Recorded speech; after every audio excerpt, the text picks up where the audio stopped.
So we've been talking about shutter speed and aperture. What we're going to do now is take those two components and put them together. See how they work in conjunction with each other to create some exciting lighting. We've got our model, Asylum, here today, and I'm going to take some shots. Right now, I don't care about the ambient light. I'm going to adjust that here in a minute. The first thing I want to do is get her set. So I'm running my Norman light, and I've got it set at 100 watt power. What I'm going to do is I'm going to start out knowing that f-stop is the only thing that controls the exposure on my subject, and just for the sake of this exercise, so it really gets ingrained in our mind, I'm going to start at 125th of a second at f4. Obviously f4 is probably going to be a little blown out, but we're going to shoot it anyways. Now at f4 at 125th of a second, the background looks great. She obviously face blown out, shirt is blown out. So what I'm going to do now is I am going to close my shutter down. I'm going to go to 5.6, 1 f-stop. Starting to see a little bit of more detail in the highlights, but still very blown out. Going to shoot it now at f8. At f8, I'm starting to see a lot of detail. It's starting to look real good. I'm going to take it up now to f11. At f11, I'm really liking the exposure there, but for the sake of the argument, but for this exercise, I'm going to take it now up to f16 and take a look at my exposure. You notice throughout the exercise, I have not changed my shutter speed.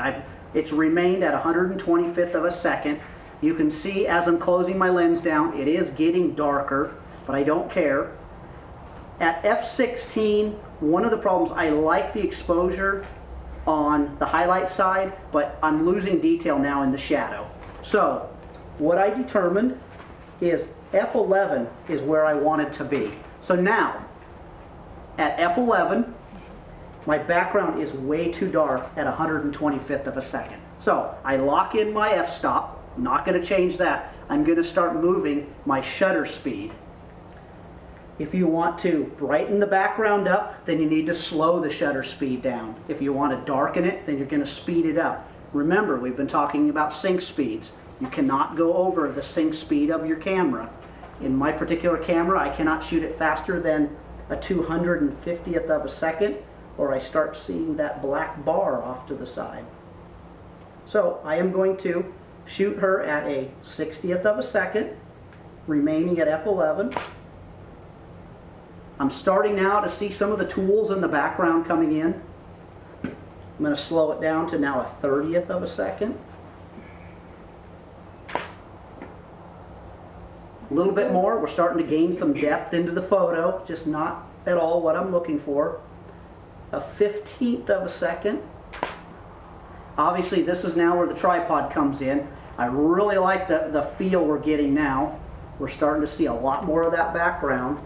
I'm going to slow it down to an 1/8 of a second. Looking right up here. Awesome. Now we've got this tremendous photo. But again, for the sake of this exercise, I'm going to slow it down to a 1/4 second.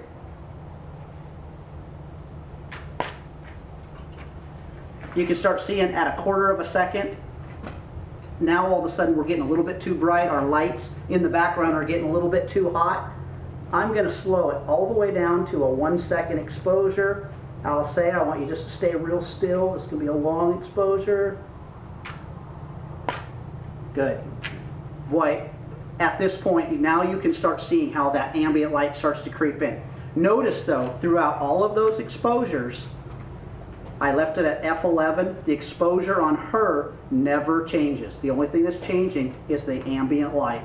Again, f-stop controls the exposure on your subject. Shutter speed controls the ambient light. If you can nail these two things down, you are again far and above where most photographers are today. Well, enough of me rambling on about aperture and shutter speed. Now that we have these components dialed in, let's go out and make some great photos and just have some fun.